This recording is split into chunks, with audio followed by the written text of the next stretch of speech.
Yang kedua yang bisa diambil pelajaran selain kedudukan para sahabat adalah makna hidayah dan posisi hidayah itu sendiri. Karena di sini kita bisa lihat bagaimana kalau Allah Subhanahu wa taala sudah masukkan hidayah, petunjuk ke dalam hati seorang hamba, enggak ada yang bisa menolaknya. Ya. May yahdihillahu fala mudhillalah. Siapa yang telah Allah berikan petunjuk, tidak ada yang bisa sesatkan dia. Wa may yudhilhu fala hadiyalah. Dan siapa yang telah Allah sesatkan maka tidak akan mendapatkan petunjuk selamanya. Maka Allah Subhanahu wa taala kalau ingin memberikan petunjuk kepada orang, subhanallah, Allah berikan itu. Ibnu Qayyim rahimahullah mengatakan hidayah itu ada 4 macam. Hidayah yang pertama adalah hidayah ammah, petunjuk yang umum Allah berikan kepada seluruh makhluk. Seperti petunjuk itu kita tahu makan pakai tangan, mulut mengunyah, mata melihat, telinga mendengar, itu petunjuk semua. Kita jadi tahu fungsi-fungsi anggota tubuh kita. Orang tua kita juga jadi punya perasaan ingin membina kita sebagai anaknya, ingin melindungi, ingin memberi makan. Begitu juga kita sebagai anak mau berbakti dengan orang tua. Kita suka dengan perbuatan-perbuatan baik, kita tidak suka dengan perbuatan buruk. Dan seterusnya, semua itu adalah hidayah umum. Yang kedua adalah hidayah, ya, hidayah taufik dan ilham. Hidayah taufik dan ilham ini adalah hidayah yang Allah masukkan ke dalam hati seorang hamba untuk memberikan kepada dia petunjuk. Dan ini tidak ada campur tangan kita sebagai manusia. Tidak ada campur tangan kita di situ. Seperti misalnya dalam surah Al-Qasas ayat 28 surah nomor 28 ayat 56 tentang pamannya Nabi alaihissalam Abu Talib.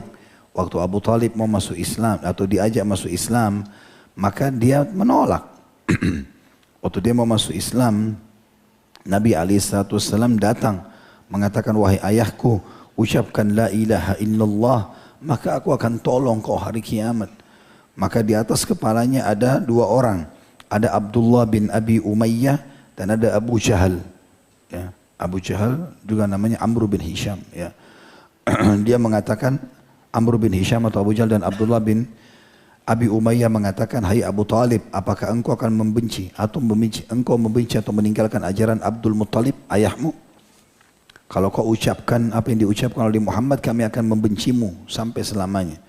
Maka Abu Talib meninggal sambil mengatakan, aku tidak bisa meninggalkan ajaran nenek moyangku. Lalu kemudian dia meninggal dalam keadaan kufur, tidak sempat syahadat. Nabi SAW sedih, tapi Allah turunkan tadi Al-Qasas ayat 56.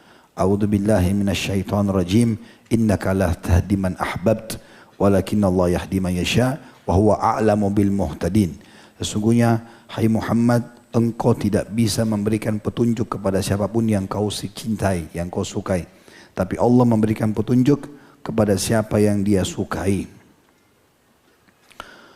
Juga di dalam hadis, ya, pada saat itu Nabi SAW sempat mengatakan, sungguh aku akan memohon ampun untukmu di hadapan Tuhanku. Jadi setelah Abu Talib meninggal dalam keadaan kafir, Nabi SAW merasa sedih. Ini pamannya sempat membela dakwah. Ya Allah, aku coba memohon ampun untuk dia. Ya. Maka Allah turunkan firman-Nya yang lain dalam surah At-Taubah. Surah nomor 9 ayat 113 yang bunyinya, A'udzu billahi minasyaitonir rajim, ma kana linabiyyin walladzina amanu an yastaghfiru lil musyrikina walau kanu ulu qurba min ba'di ma tabayyana lahum annahum ashabul jahim. Tidak layak bagi seorang nabi dan orang-orang yang beriman untuk memohon ampun, ya, untuk orang-orang musyrik walaupun ada hubungan kekerabatan dengannya setelah jelas mereka adalah penghuni neraka. Kata ulama tafsir ini turun menjawab perkataan Nabi SAW yang mengatakan, sungguh aku akan beristighfar untukmu hai paman, ya, selama aku tidak dilarang. Maka Allah SWT turunkan ini, dan ini disebut dengan hidayah al-ilham, ya, hidayah yang memang Allah ilhamkan ke dalam hati seorang hamba.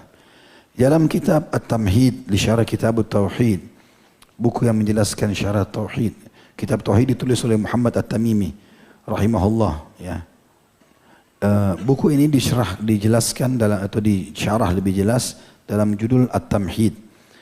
yang ditulis oleh Syekh Salih bin Abdul Aziz Al-Syekh. Beliau mengatakan, al-hidayah allati qala Allah Ta'ala la yamlikuha an-nabiy sallallahu alaihi wasallam ta'ni hidayatut taufiq wal ilham. Yang dimaksud dengan hidayah yang Allah Subhanahu wa taala sebutkan di dalam surah Al-Qasas tadi tentang paman Nabi sallallahu alaihi wasallam yang tidak dimiliki oleh Nabi sallallahu alaihi wasallam adalah hidayah taufik dan ilham. Namanya yang Allah ilhamkan dalam hati seorang hamba. Wa musa'adatul khassah yakni alladhi ja'alaha Allah fi qalbil 'abd, dan pertolongan yang khusus Allah berikan, ya Allah masukkan di dalam hati seorang hamba. Litaisir lahu ala husuril hidayah, untuk memudahkan dia agar bisa mendapatkan hidayah itu. Wala yahsuluha ghairu, dan tidak ada orang lain yang bisa mendapatkan kecuali dia. Fayu'tiha man yasha' wa yahsul dzalikal abd wa yuhawil ala husuliha, dan dia memberikan, Allah berikan kepada siapa yang dia inginkan dan hamba itu bisa mendapatkannya dan juga dia berusaha untuk mencarinya. Wa hadza la yamlikuha an-nabiy sallallahu alaihi wasallam. Maaf. Dan jenis hidayah ini tidak dimiliki oleh Nabi sallallahu alaihi wasallam. Lianna qalbul 'abd biyadillahi, karena hati hamba ada di tangan Allah. Ya yuqallibuhu kaifa yasha, dia membolak-balikkan sesuai dengan dia inginkan. Hatta inna an-nabiy sallallahu alaihi wasallam lam yatamakkan bi i'ta' hadhihi hidayah li ahabbin nas ilaihi. Sampai-sampai Nabi SAW tidak bisa memberikan petunjuk ini kepada orang yang paling dia cintai sekaligus atau sekalipun. Kemudian yang ketiga, atau masih ada lagi tambahnya sedikit ya, tentang masalah hidayah taufik dan ilham ini, termasuk dalamnya adalah orang teralihkan dari kekufuran, kesyirikan kepada iman. Sebagaimana Allah sebutkan di dalam Al-Quran, dalam surah Al-Imran, surah nomor 3 ayat 20. A'udhu billahi minasyaitanir rajim. Wa qul lilladhina utul kitaba wal ummiyina aslamtum fa in aslamu faqad ihtadaw wa in tawallaw fa innama 'alaikal balagh wallahu basirun bil ibad. Katakanlah hai Muhammad kepada orang-orang yang ahli kitab, Yahudi dan Nasrani, dan orang-orang yang tidak bisa membaca itu dari orang-orang Quraisy, apakah kalian mau masuk Islam? Kalau mereka masuk Islam, mereka telah mendapatkan hidayah yang Allah sudah siapkan. Dan kalau mereka beralih, maka tugasmu hanya menyampaikan hai Muhammad, dan Allah maha melihat hamba-hambanya. Termasuk dalam masalah ini adalah pindahnya seseorang dari bid'ah kepada sunnah. Perbuatan-perbuatan yang tidak pernah diperintahkan Nabi SAW, dia pindah kepada perbuatan diperintahkan Nabi SAW. Karena Nabi SAW mengatakan, وَتَفْتَرِكُ أُمَّتِي عَلَى 73 مِلَّةٍ كُلُّهَا فِي النَّارِ إِلَّا مِلَّةٌ وَاحِدَةٌ قَالُوا وَمَا هِيَ يَا رَسُولُ اللَّهِ قَالَ مَا أَنَا عَلَيْهِ وَأَصْحَابِهِ.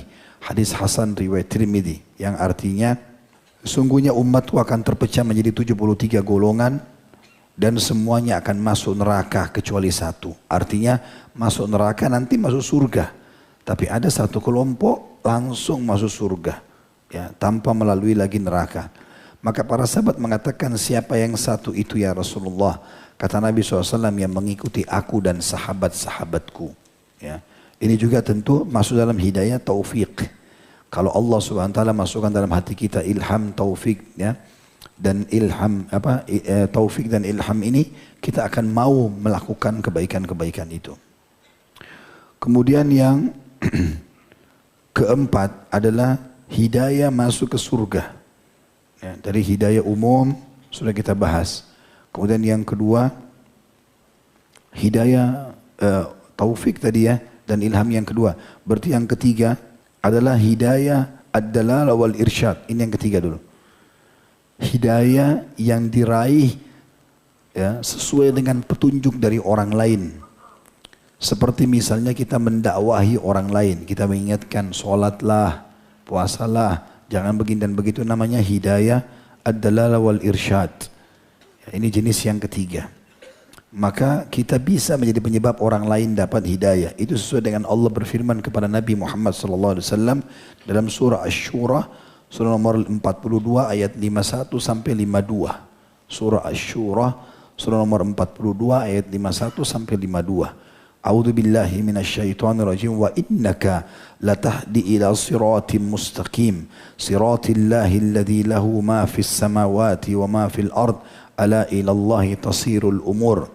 Sesungguhnya hai Muhammad, kau bisa memberikan petunjuk kepada jalan yang lurus, yaitu jalan Allah yang telah memiliki atau yang memiliki seluruh yang di langit dan seluruh yang di bumi, dan hanya kepada Allah lah semua perkara akan dikembalikan. Dan ini adalah hidayah al-irsyad, dalalah wal irsyad, petunjuk ya. Sesuai juga dengan sabda Nabi SAW kepada Ali bin Abi Thalib ya. Ketahuilah hai Ali, waktu ingin menyerang benteng Khaybar, jalanlah pelan-pelan menuju benteng mereka dan tawarkan kepada mereka Islam. Kalau mereka nolak, sampaikan kepada mereka agar bayar jizyah, upeti. Kalau mereka nolak, baru perangi mereka. Ketahuilah hai Ali, kalau satu orang mendapat petunjuk karena kau sebabnya, maka otomatis itu lebih baik daripada humurin ni'am atau unta merah yang pada saat itu termasuk harta yang paling mahal. Dan ini jenis hidayah yang ketiga. Ini Allah berikan kepada hamba-hambanya yang dia pilih supaya bisa mendapatkan atau menjadi penyebab orang lain dapat hidayah. Yang terakhir kata Ibnu Qayyim, yang keempat adalah hidayah masuk ke dalam surga. Sebagaimana Allah sebutkan dalam surah Al-A'raf, surah nomor 7 ayat 43. A'udzu billahi minasyaitonir rajim. Wa qalu alhamdulillahilladzi hadana li hadza. Pada saat ahli surga masuk ke dalam surga, maka mereka akan mengatakan segala puji bagi Allah yang telah memberikan hidayah kepada kami untuk masuk ke tempat ini. Jadi itu juga termasuk jenis hidayah. Jenis hidayah. Ini pelajaran yang kedua yang diambil. Jadi di sini hidayah yang didapatkan oleh Thumamah radhiyallahu anhu adalah hidayah, taufik dan ilham. Jadi Allah berikan taufiknya ya, dan juga ilham artinya Allah ilhamkan di dalam hatinya sehingga dia mau masuk agama Islam. Karena tadinya kalau dia mau jalan saja dia pulang, karena Nabi SAW sudah bebaskan, bisa saja. Tapi Allah gerakkan hatinya untuk mau mengucapkan syahadat tersebut.